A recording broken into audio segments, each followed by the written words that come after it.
Este programa tem apoio cultural da CNM, Confederação Nacional dos Metalúrgicos.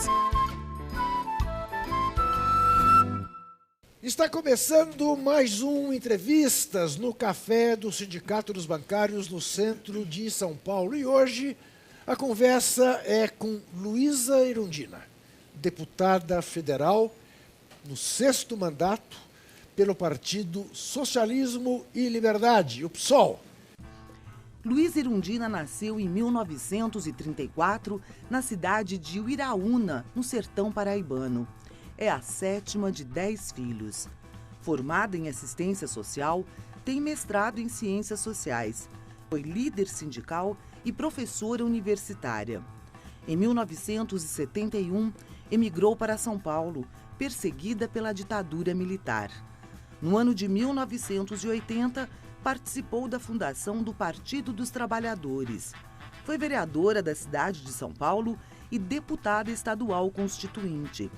Em 1988, elegeu-se prefeita da maior cidade da América Latina. A primeira mulher a assumir o cargo na capital paulista. Foi ainda ministra da Secretaria da Administração Federal, no governo Itamar Franco.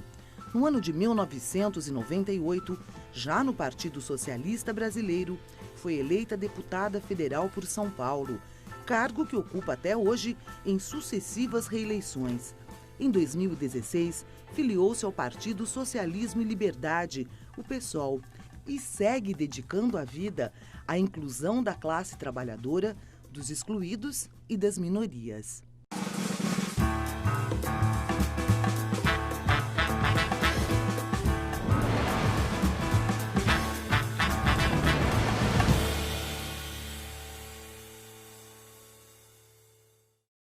Para fazer este programa estão conosco Denise Mota Dal, graduada em Serviço Social, ex-secretária municipal de Políticas para Mulheres da Prefeitura de São Paulo e diretora do Instituto Lula, e secretária subregional do Brasil na ISP, Federação Sindical Internacional de Serviços Públicos. E também está conosco Raquel Marques, codeputada pelo mandato coletivo da bancada ativista na Assembleia Legislativa do Estado de São Paulo. Presidente e fundadora da Artemis, empresa social que visa minimizar as desigualdades de gênero através da promoção da autonomia feminina e da erradicação de todas as formas de violência contra a mulher. Muito bem-vindas as duas, muito bem-vinda a prefeita, a deputada, a combatente, essa mulher admirável que se chama Luísa Erundina. Luísa, eu uma vez, logo que houve anistia no Brasil, ainda jovem, perguntei ao então recém-regressado ao Brasil, seu quase conterrâneo pernambucano Gregório Bezerra, então com 79 anos, de onde ele tirava tanta força para continuar resistindo. Pergunto a você, que é tão resistente como ele foi, aos 84 anos. Ele me respondeu que ele tirava força, e foi uma resposta que eu nunca esqueci, olhando para mim e dizendo, de vocês. E você, tira a força da onde para resistir com essa bravura que você resiste há tantos anos? Olha, Juca, é um prazer estar aqui com você, com essa banca, né, tão representativa de mulheres, ativistas. E quero também saudar os telespectadores, os internautas, né, para que a gente faça uma conversa olho no olho, né, para que a verdade inteira acompanhe aquilo que a gente possa estar dizendo aqui. Por que eu resisto? Eu tenho energia para isso. Porque eu sonho, eu tenho sonhos. E o sonho não envelhece, o sonho não morre, e o sonho é maior do que uma vida. Um sonho que cabe dentro de uma vida, por mais longa que ela seja, deixa de ser sonho. O sonho tem que ser algo que extrapole o teu tempo de vida no planeta, e que seja capaz de inspirar e de contagiar outras gerações que se sigam a minha geração. E esse sonho se chama socialismo. Eu acredito que o socialismo libertário, radicalmente democrático, é o futuro da humanidade. E ele se constrói no tempo, desde já, dependendo de como a gente vive a nossa forma de relacionar-se com as outras pessoas, de enfrentar a realidade da vida, de responder aos desafios que essa vida te coloca. E você já antecipa, já pode antecipar, ainda no presente, os valores socialistas, da solidariedade, da luta por justiça, por igualdade, pela liberdade, enfim, por igualdade em todos os sentidos. Esse é o sonho que me alimenta, que me mantém jovem, apesar da idade, e que me inspira onde eu estou, fazendo o que eu estiver fazendo, e, portanto, eu vivo plenamente o momento presente. Eu estou aqui muito bem, feliz, porque eu estou com vocês. São pessoas que eu gosto, com pessoas que viveram comigo momentos importantes, como é o teu caso, Juca. Eu tive uma grande amiga, que foi a tua tia, Nadir Kfouri, quando eu estava chegando em São Paulo. Eu a encontrei na universidade e nos entendemos muito bem, porque ela era uma mulher fantástica, uma mulher também que tinha um vigor, uma coragem, uma determinação, que só podia ser inspiradora para todos nós. Então, por tudo isso, eu estou firme, né, cumprindo mais um mandato que o povo de São Paulo me confia e acreditando nesse sonho.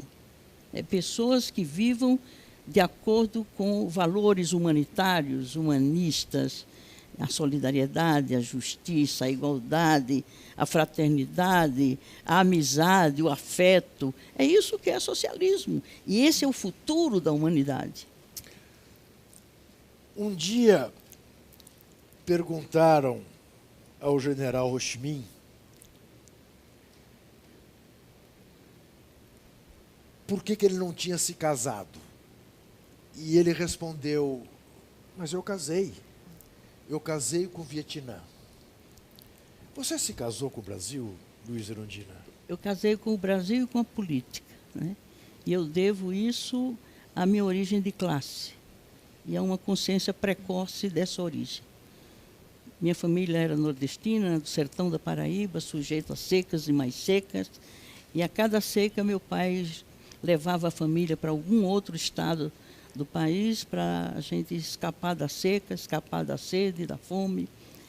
E eu percebia que naquela pequena vila onde nós nascemos e onde aconteciam essas secas, havia algumas famílias, não é que eram ricas, mas eram diferenciadas, porque não precisavam fugir da seca, porque tinham reservado, né, alguns bens que permitiam que aguardasse o período de um novo inverno. Enquanto que a maioria das famílias, minha família não era única, eram milhares de famílias nessa condição. E eu precocemente eu percebi que isso não era justo, porque alguns tinham que sair nas piores condições, como nós saímos, como Vidas Secas, de Graciliano Ramos, era aquilo, não tinha diferença nenhuma, né? E eu, 5 anos de idade, eu já intuía muita coisa daquele sofrimento dos pais, daquele sofrimento no sol cáustico, até chegar na estação do trem para ir para algum lugar que você não sabia onde, o que ia encontrar. Então eu disse, não, isso não é certo, isso não é justo. E eu me coloquei muito, muito cedo, né, a possibilidade de contribuir para mudar aquela realidade. E eu intuí, eu me pergunto, por que eu tão jovem, adolescente ainda, me ocorriam essas coisas? Por exemplo, e o estudo seria uma forma. E aí eu fiz o curso primário de 5 anos. Meu pai não pôde me mandar para outra cidade para fazer o curso ginasial. Aí eu pedi à diretora para me aguentar na escola, na sala de aula, mais 1 ano, para que eu não perdesse o vínculo. E ali, para mim, era uma coisa muito real, muito concreta, que eu, estudando, eu conseguindo vencer as dificuldades que naquele momento minha família enfrentava, e eu junto, evidentemente, né, as coisas poderiam mudar. Aí eu quebrei um padrão, o primeiro padrão que eu que eu quebrei na minha vida, muito criança, muito jovem, muito adolescente ainda, é que a minha geração, as minhas primas, aquelas da minha geração, né, tinham que casar muito cedo, ter uma filharada enorme e reproduzir aquele padrão de família pobre, fugindo da seca. E eu disse, eu não quero essa vida para mim. Então, eu já decidi que eu ia buscar estudar, não ia me casar, porque para estudar eu não teria tempo de criar filho, de cuidar de marido, enfim, aquele padrão de mulher naquele momento. Eu rompi, eu não vou. E me casei com a política. E me casei com essa compreensão de que a realidade tinha que mudar. E eu podia ser parte dessa mudança, né? E, nesse sentido, eu levei minha vida assim, e o estudo, né, me realizou plenamente. Eu pensava em fazer medicina, aí, quando terminei o curso colegial, trabalhando e estudando, eu não pude ir para a capital para fazer medicina, não tem problema. Suspendi 9 anos para que minhas irmãs mais novas pudessem, pelo menos, chegar onde eu tinha chegado. Fiquei 9 anos sem estudar, sem fazer vestibular. Mas já não teve problema. Quando, depois de 9 anos, já estava noutra, já estava na luta pela reforma agrária, já estava lutando pela divisão da terra no campo, já estava tendo notícias das ligas camponesas e entendendo o que era aquilo. Então, a minha vida foi assim, e eu entendo que a minha origem de classe determinou e determina até hoje o que eu sou no mundo, na política, né, na vida profissional. Eu sou assistente social. Em vez de medicina, eu fui fazer serviço social, porque eu já estava na luta dos setores populares, do povo sem terra, dos migrantes para o sul, e foi por aí afora. E é isso que me sustenta, é isso que me inspira, isso que me mantém jovem, apesar da idade. Com a deputada Raquel Marques, sua pergunta. Em tempo em que tudo é imagem, a senhora transparece uma verdade, né? A gente vê a sua verdade aí. Estava aqui esperando o programa acontecer. E quantas pessoas passaram por aqui abraçando, emocionados a senhora, né? Conversa no WhatsApp, vídeo ao vivo. Todo mundo tem uma história da Luísa Erundina, eu tenho a minha. Em 2014, eu fui na Câmara dos Deputados para levar uma denúncia de uma mulher que tinha sido violentada no parto. Ela foi submetida a cesariana por escolta policial, algemada e feita cirurgia contra a vontade. E aí nós encontramos a deputada Luísa Erundina lá, eu indo pela Artemis, e ela falou, era uma mulher do povo? É uma mulher do povo. Então vem comigo. E ela nos levou à Comissão da Mulher e andou com a gente na Câmara. Não deve lembrar, porque deve ser sua rotina, esse tipo de solidariedade lá dentro. E aquilo me fez, de alguma maneira, estar hoje co-deputada, né? Falar, olha, a política é humana também, transforma também, a senhora é a minha inspiração nesse lugar. E eu queria ouvir da senhora, assim, de tantas milhares, milhões de vidas impactadas, né? As pessoas têm uma história da Luísa Erundina. Qual é a sua, que a senhora lembra de alguém que foi impactado pela sua política e depois o reencontrou? Há alguma? Olha, eu não valorizo muito isso, né? Eu acho que cada geração é algo de muito diferente, de muito especial e algo novo. Eu não acho que seja bom para cada um de nós, né, seguir um caminho de alguém que já viveu no outro tempo, né? Eu me inspiro também na juventude, procuro aprender com os jovens, que têm uma outra cabeça que não é a minha, têm habilidades e competências que eu não tenho, e eu vibro, porque eu também sou educadora. Aliás, Paulo Freire dizia, você não é política, você é uma educadora. Ele corrigia, não, você é uma educadora política. Eu vibro e me preocupo com quem vem depois de mim. E eu vibro de ver a juventude como vocês, né, brilhando na profissão, brilhando como mulher, brilhando como ativista, fazendo política. Isso me planifica, mesmo que ninguém mais possa dizer, eu estou me inspirando em você. Isso não tem a menor importância. Ainda bem que eu não exerço uma influência ruim, né? Que pelo menos eu não atrapalhe a vida das novas gerações. Por isso, Juca, eu não quero estender muito essa minha presença na luta, de muito tempo, de muita longitude, para a gente não atrapalhar o momento dessa geração.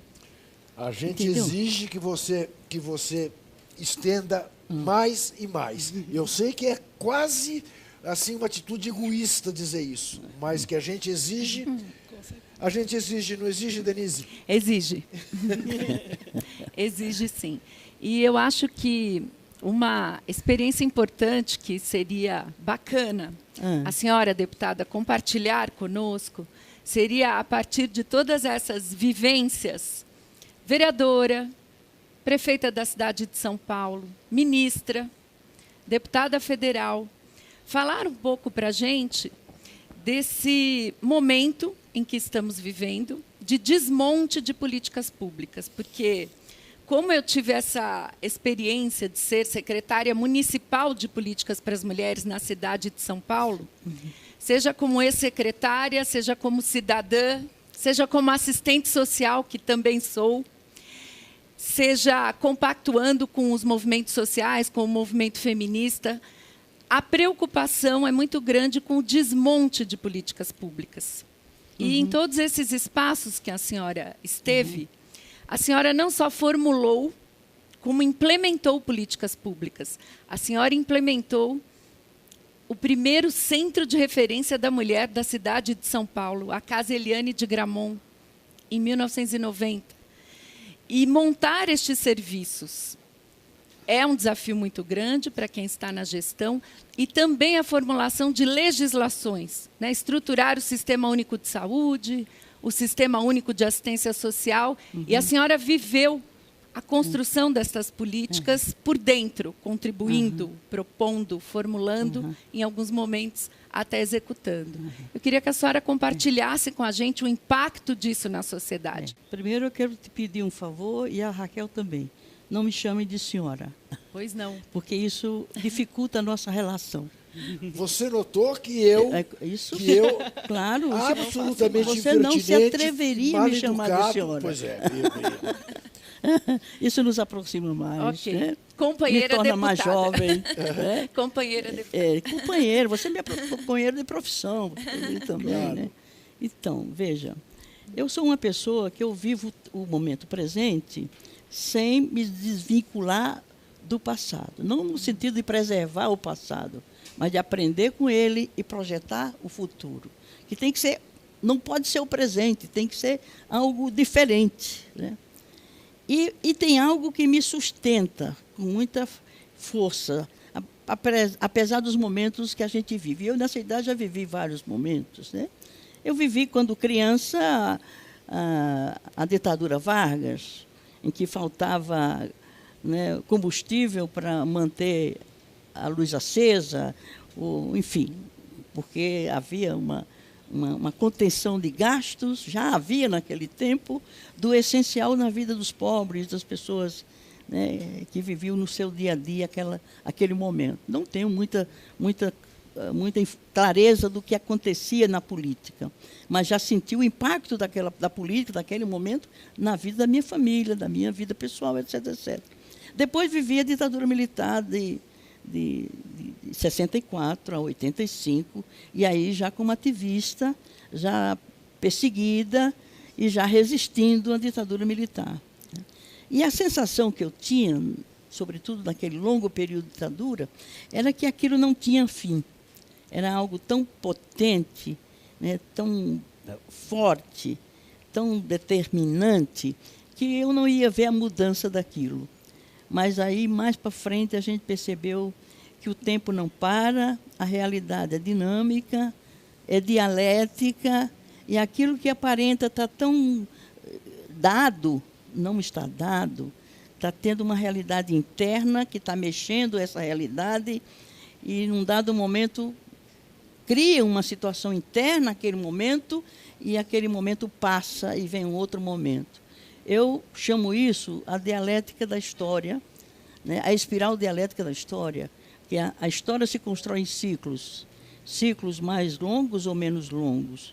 E são ciclos que se renovam no tempo, sempre na perspectiva de evolução. E a história não anda para trás, a história não é estática, muito pelo contrário.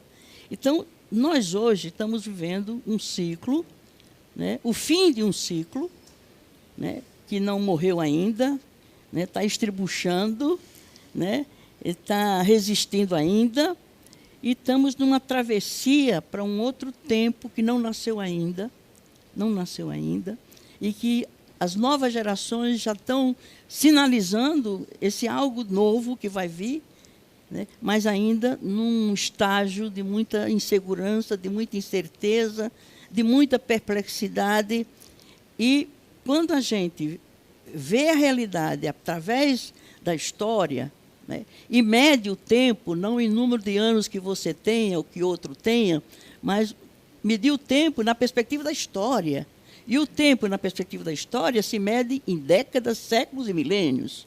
Então, as coisas não acontecem, né, plenamente, totalmente, nos termos em que você planeja, ou imagina, ou espera que seja, porque esse tempo não é dado como definitivo nem acabado. Vai vir. E isso se alimenta em nós, essa perspectiva, a esperança. A esperança é algo meio assim, né? Ela gera dentro da gente uma energia, um sentimento, né, que você transparece e contagia, é contagiante a esperança. Não a esperança de algo que não sei se vai acontecer. A esperança é de esperançar, como dizia Paulo Freire. Esperar não é cruzar os braços, esperançar é fazer acontecer. Então, nesse sentido, né, a gente conta os tempos e a realidade desses tempos numa perspectiva histórica que nem começa nem termina com você. Começou com outras gerações, continuou com a tua geração e vai continuar indefinidamente, porque essa é a lógica da história. É a espiral dialética da história que se constrói em ciclos, que começam, evoluem e decrescem, mas não decresce até um marco zero. Decresce potencializado para começar um outro ciclo. Como é que eu posso desanimar? Como é que eu não posso acreditar que o amanhã vai ser melhor? E o amanhã não é necessariamente o dia de amanhã. Não é necessariamente o mês de amanhã. Não é necessariamente o ano próximo. Não.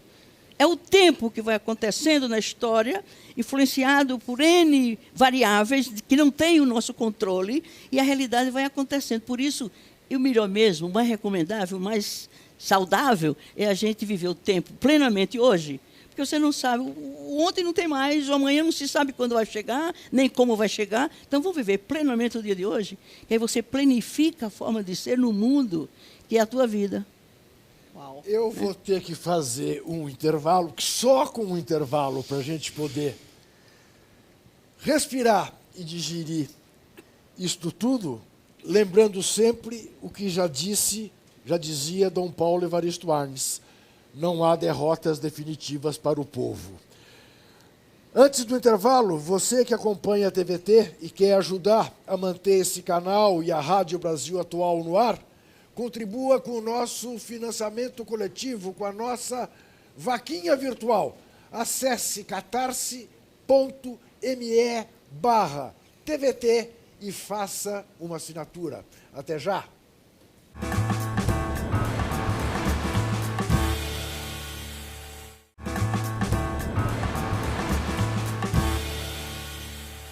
Voltamos ao café do Sindicato dos Bancários no centro de São Paulo com o programa Entrevistas, que hoje ouve humildemente esta sábia chamada Luísa Erundina.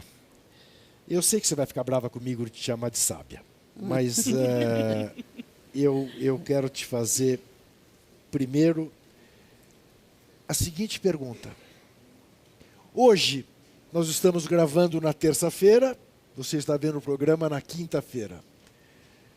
Hoje, o ministro do STF, Marco Aurélio Mello, disse que a única solução para o presidente da República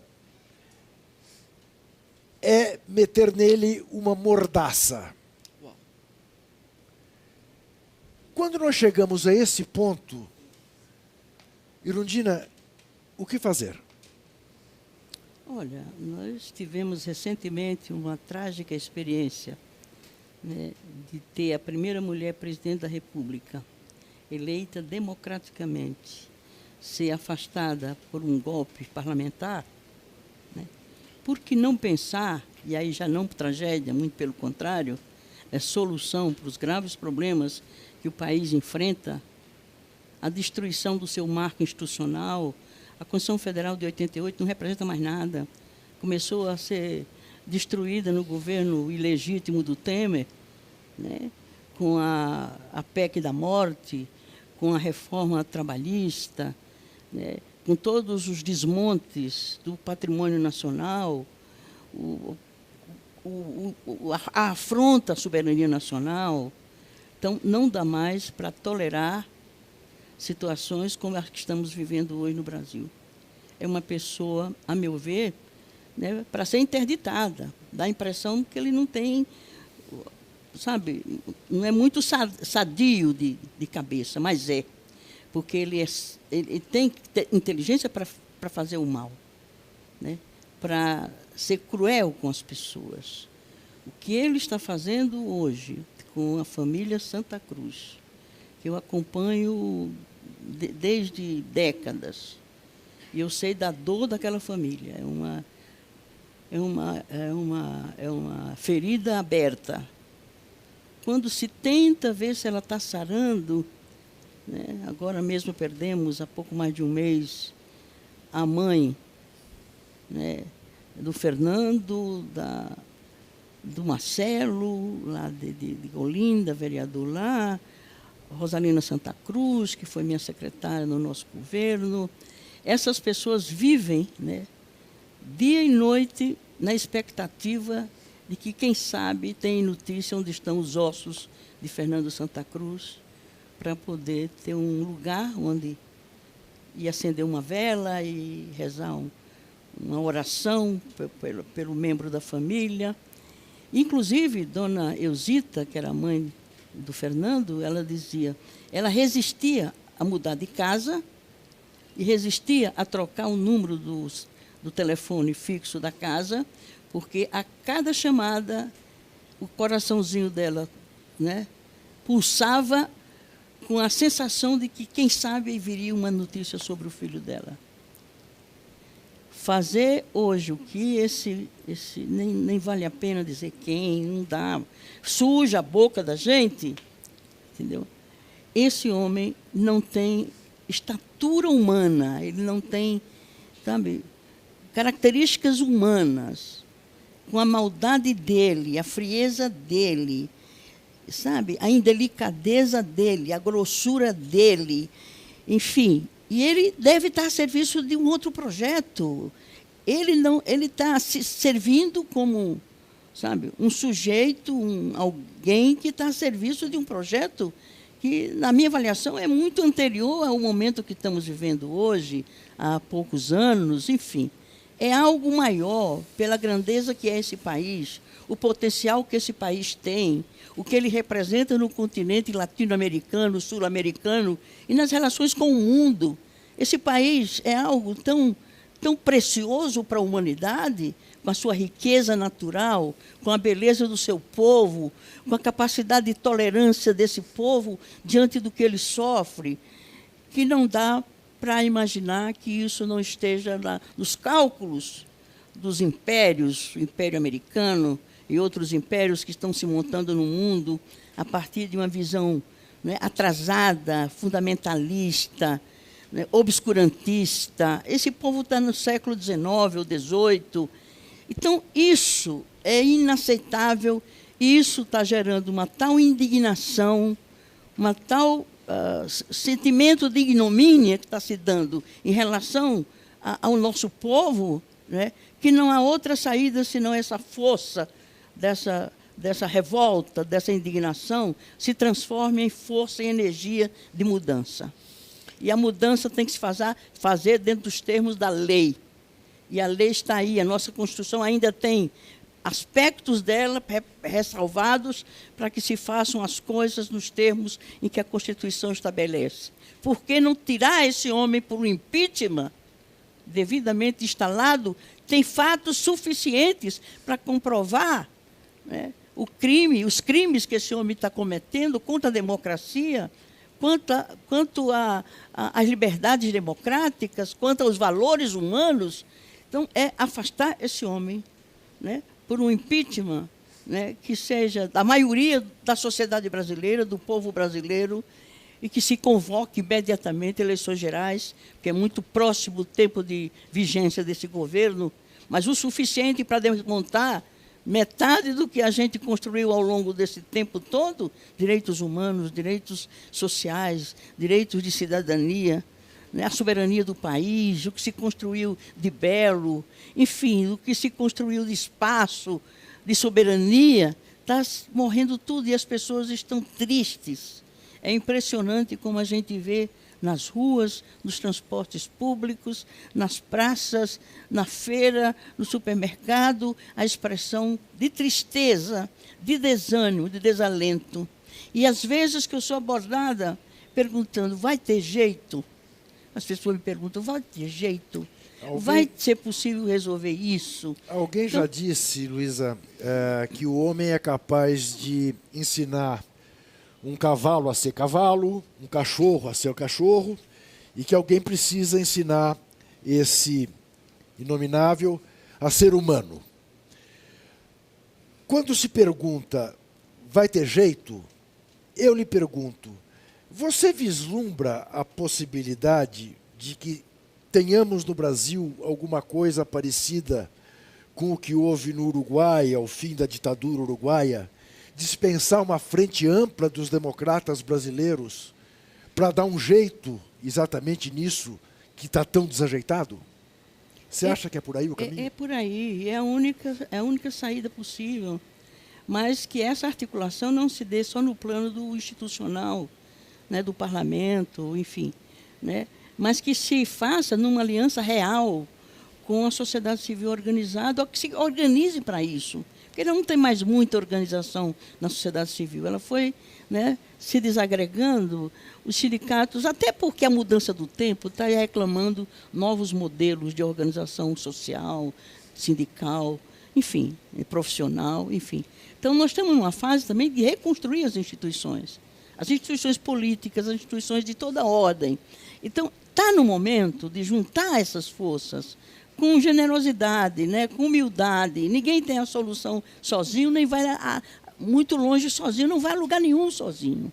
Nós tivemos uma experiência interessante agora, na discussão da reforma da Previdência, com os partidos ditos do campo progressista, na esquerda, enfim, progressista, de oposição, e nós conseguimos evitar algumas coisas mais graves.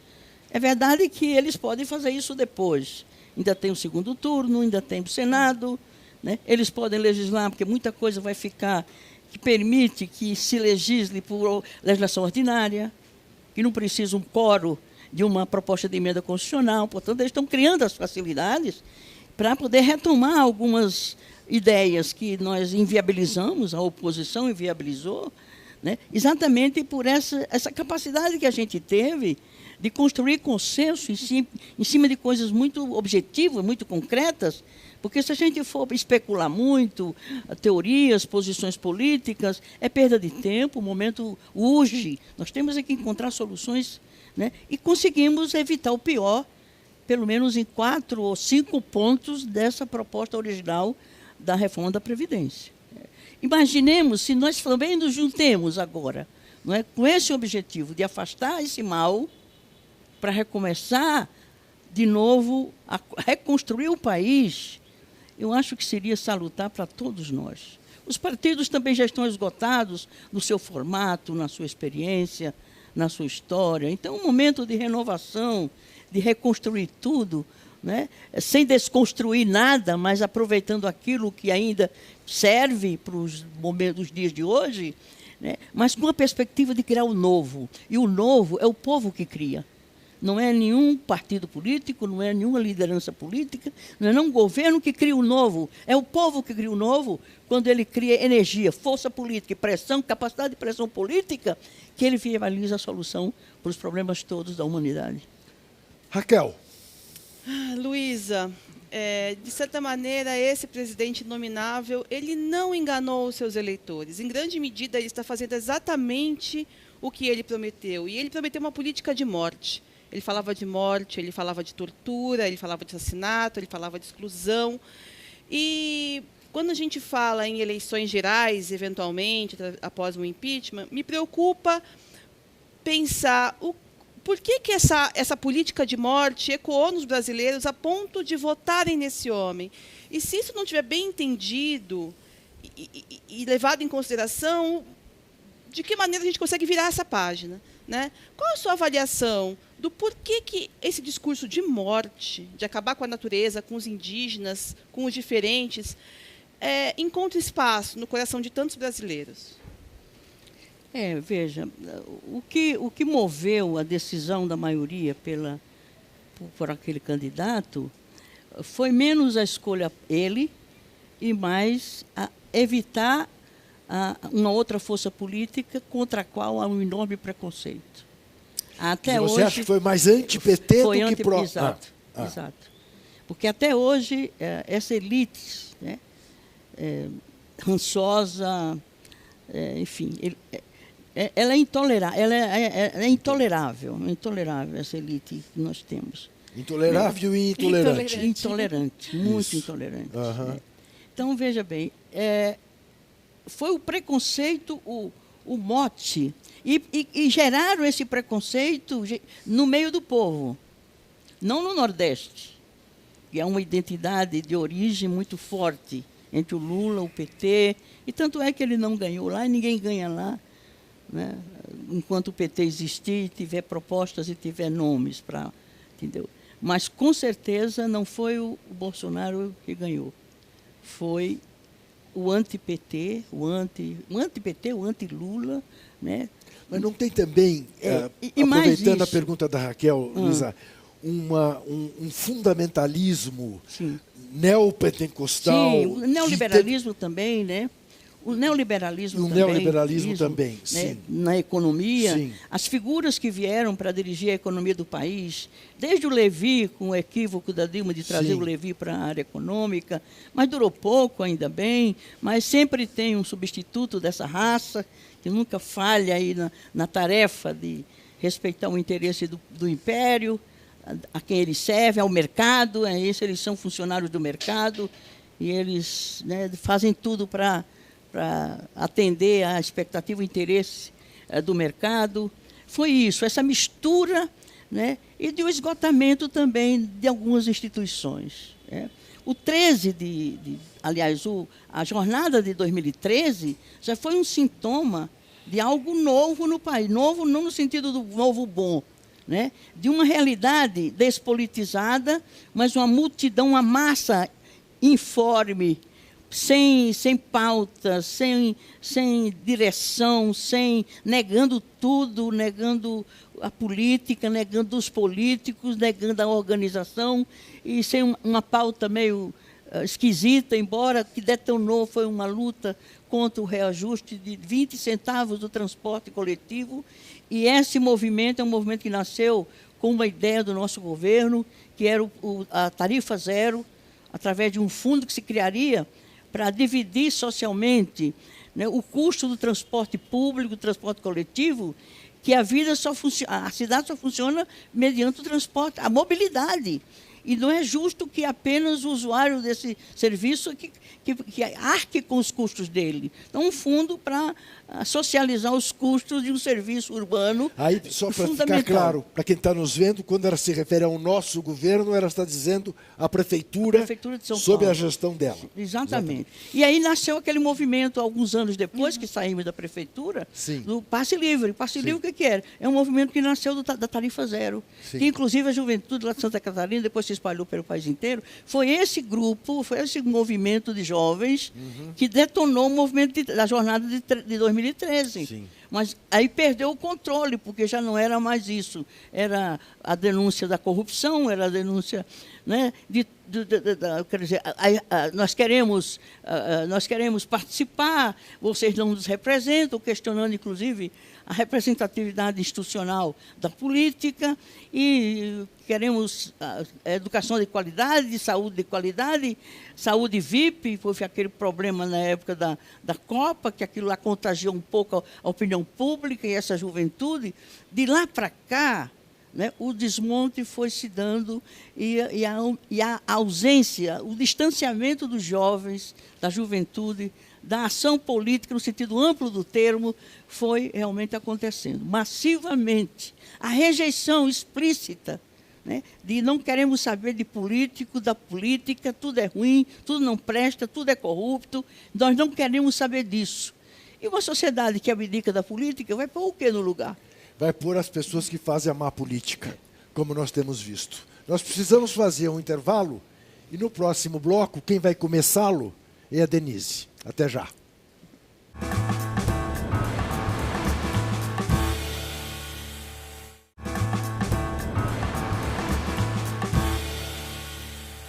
Voltamos ao Café do Sindicato dos Bancários, no centro de São Paulo, com o programa Entrevistas, conversando hoje com a ex-prefeita de São Paulo, com a deputada federal pelo PSOL, Luísa Erundina. E quem vai fazer a próxima pergunta é a Denise Mota Dal. Luísa, quando você fala aqui a resposta, a transformação, a reação a esse projeto obscurantista, conservador, que está em curso no governo Bolsonaro, virá das ruas, virá do povo.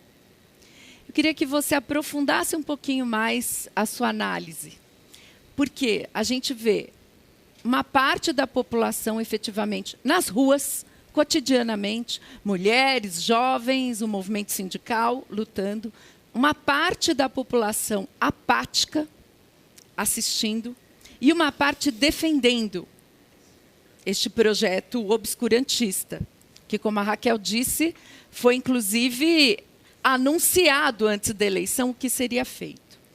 Então, a minha pergunta é, o que está faltando para o povo como um todo reagir e ir para a rua? Olha, uma das perdas que nós tivemos ao longo desses anos todos foram as organizações de base que juntavam o povo. Mas você só junta povo se aquilo para onde ele vai ser juntado, né, faz sentido na vida dele, no cotidiano dele, no concreto dele, né? As organizações de base, pegando, por exemplo, a Igreja Católica, né, fazia sua doutrinação evangélica, no melhor do Evangelho, o Novo Testamento, né? E o povo tem uma índole religiosa muito forte, e uma sociedade que desprezar isso, né, não atender a essa dimensão humana do brasileiro, do nordestino, que é a dimensão espiritual da vida, né? Então, aquelas organizações de base, sabe? Os núcleos de base do Partido dos Trabalhadores, as organizações de base em que a gente fazia no local de residência, no local de trabalho, né, no bairro onde morava, as pessoas se juntavam para discutir o cotidiano, os problemas do dia a dia, e isso emergia a possibilidade de se apontar saídas envolvendo a política, envolvendo a ação, quer dizer, o pensamento, a compreensão dos fatos, né, e a pessoa perceber que se ela se junta com outras pessoas e se ela organiza a ação delas em torno de um problema comum, é o córrego que está, né, sujando a rua, é a rua que não está asfaltada, é o lixo que não se coleta na rua dos pobres. Com isso, você vai acordando as pessoas para a realidade concreta dela, mostrando que em outras regiões da cidade aquilo tudo está pronto, está dado, está resolvido. Por que no ambiente deles as coisas são dessa forma? E mostrar isso, olha, se você se junta com uma outra vizinho, e você vai discutindo esses problemas, e você vai buscando saídas, as coisas vão acontecendo. E isso você politiza as pessoas, conscientiza as pessoas, você as empodera. As pessoas têm que se sentir com o poder de mudar a realidade. E isso a gente só toma consciência da relação com o outro, individualmente, porque o individualismo é uma das marcas desses regimes fundamentalistas. A própria espiritualidade ela é muito focada no indivíduo, Deus e o indivíduo, Deus vai resolver os problemas dele. Enfim, quer dizer, é a dimensão social, coletiva da vida, que faz com que as pessoas se percebam como um sujeito político, como sujeito de ação, como sujeito que transforma, junto com outros sujeitos. Eu tenho uma experiência, se o tempo me permitir, é o caso de uma companheirinha lá da Zona Norte. Eu fui um dia visitá-la, né? Era uma líder do movimento lá da região dela. Aí ela resolveu me contar como foi o começo da experiência dela. Ela disse assim, olha, quando eu comecei a trabalhar aqui no bairro, né, todo mundo me criticava, meu marido me criticava, meus filhos me criticavam, os vizinhos me criticavam, dizia que eu saía de casa para reunião e eu deixava a louça sem lavar, a casa sem varrer. E aquilo me fazia um mal, porque diziam que eu não era uma boa dona de casa, eu não era uma boa esposa, eu não era uma boa mãe, porque eu deixava os trabalhos dentro de casa para ir para a reunião, para ir para o gabinete do prefeito, para reivindicar coisas aqui para a região. Aí ela diz, até que o dia eu descobri que eu era mais útil para o meu marido, para os meus filhos, para os meus vizinhos, quando eu saía de casa e deixava para fazer esse serviço de casa depois, do que quando eu estava dentro de casa fazendo esse serviço. Mas ela precisou passar por essa experiência, sofrer com ela, porque ela se sentiu culpada. Olha, dona de casa tem que ser de outra coisa, mãe de família tem que ser outra coisa, sabe? E aí ela vai se descobrindo, ela vai se empoderando, e ela vai se realizando, e aí ela se sente sujeito. E o sujeito resolve, o sujeito age, o sujeito junta, o sujeito ganha pessoas, adesões. É isso, está faltando esse trabalho de base, né? E ele é muito eficaz. Porque, sobretudo as mulheres, quando elas descobrem essa verdade dentro dela, e a repercussão disso no meio dela, é definitivo.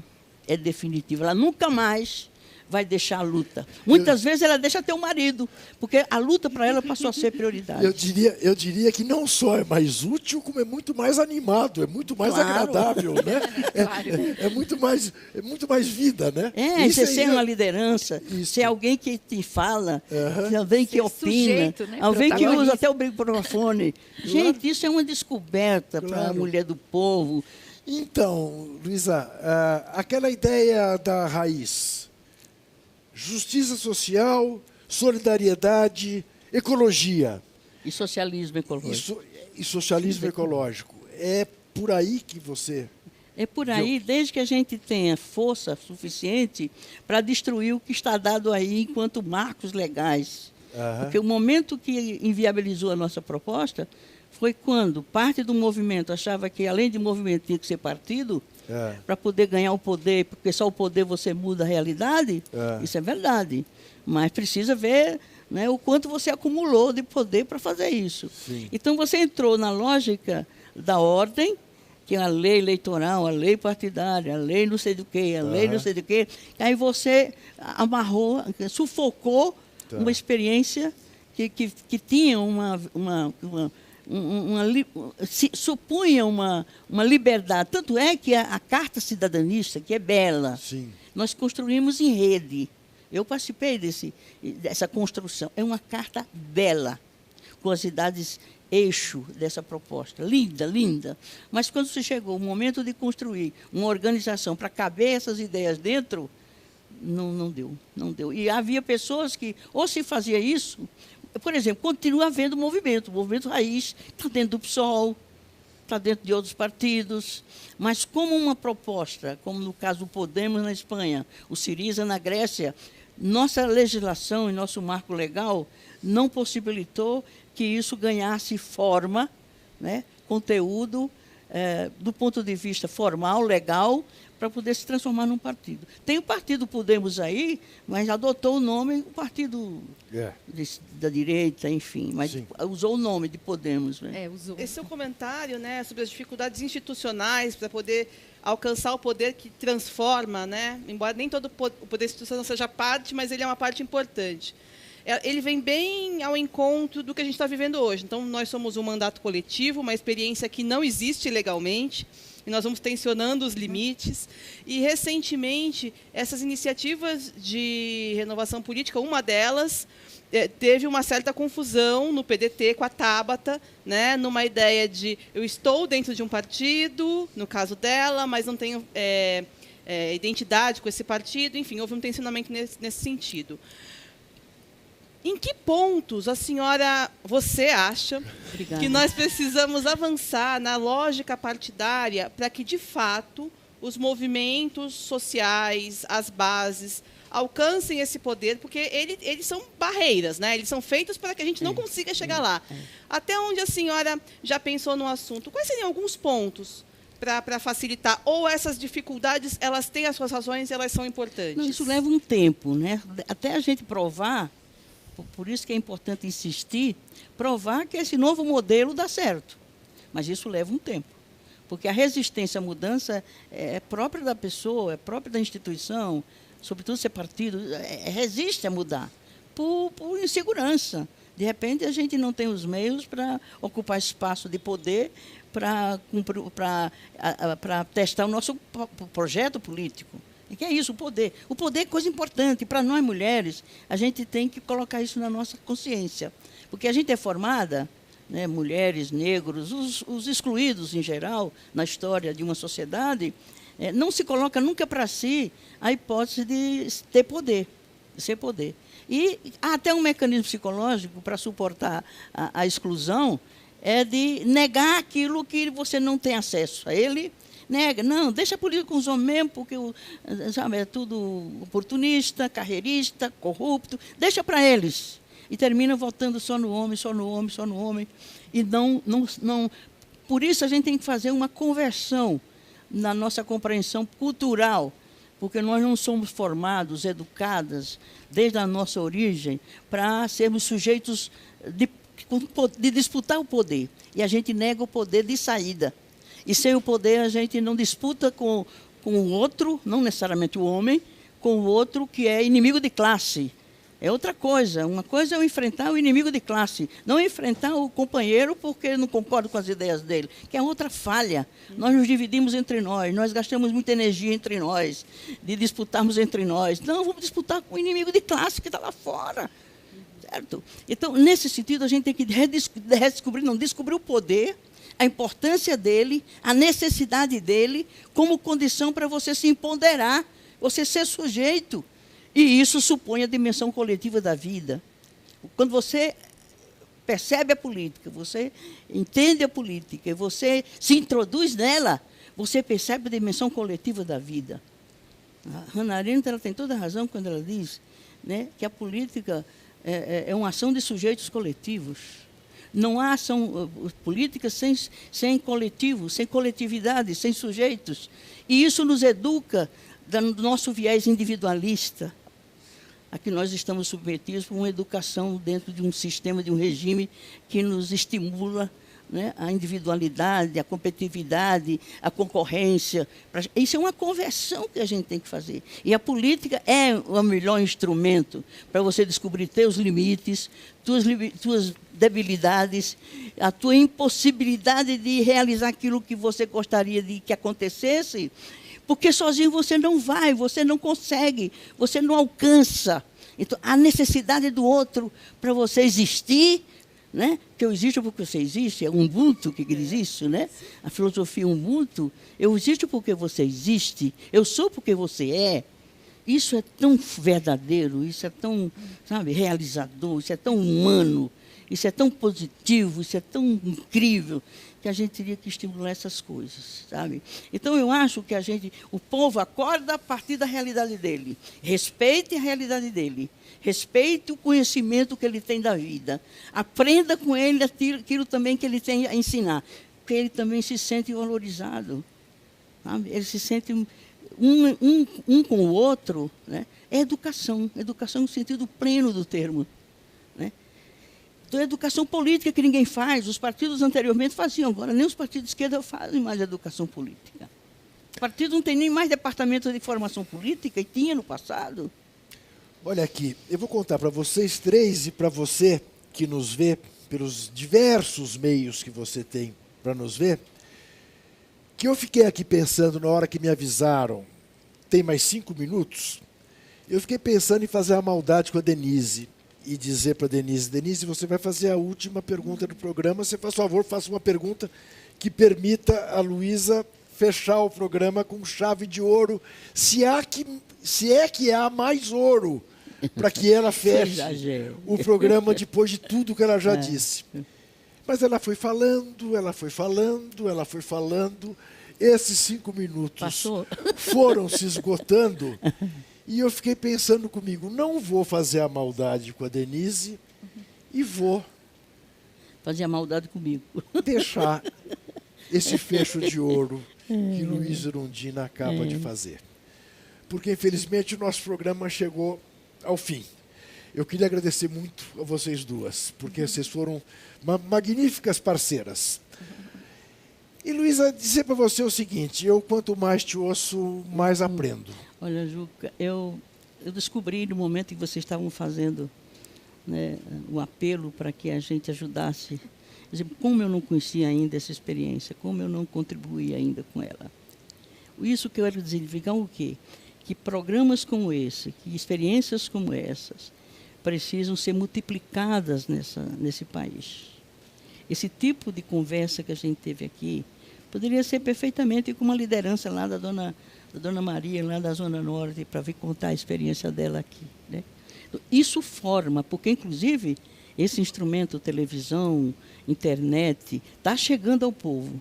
Sem dúvida. O povo está tomando gosto disso. Sem dúvida. O povo está sendo atraído por isso. Você não é capaz de imaginar. E se a gente fizerem coisas inteligentes, sem dúvida, respeitosas com os valores do povo, acreditando que o povo é capaz de entender, não é verdade que o povo não entende. É isso. Desde que você não fale cifrado, traduza na linguagem do povo. Se eu contar para você que a cada dia mais frequente de eu ser parado por pessoas dizendo, veja o seu programa na TVT, eu sou testemunha disso. Então, e é isso. As pessoas ouvem, mas é porque e as pessoas pensam. É porque a gente traz pessoas como você. Refletem. Isso é real, isso é real. É isso. Só que são raras as experiências que estão mais próximas do povo como essa daqui. É isto. É só isso. Agradeço a você que nos viu. Lembro que tem entrevistas toda quinta-feira às 10 da noite aqui na TVT de São Paulo, canal 44.1, no YouTube ao vivo a qualquer hora e em qualquer lugar do planeta. Até semana que vem e não se esqueça, desesperar jamais.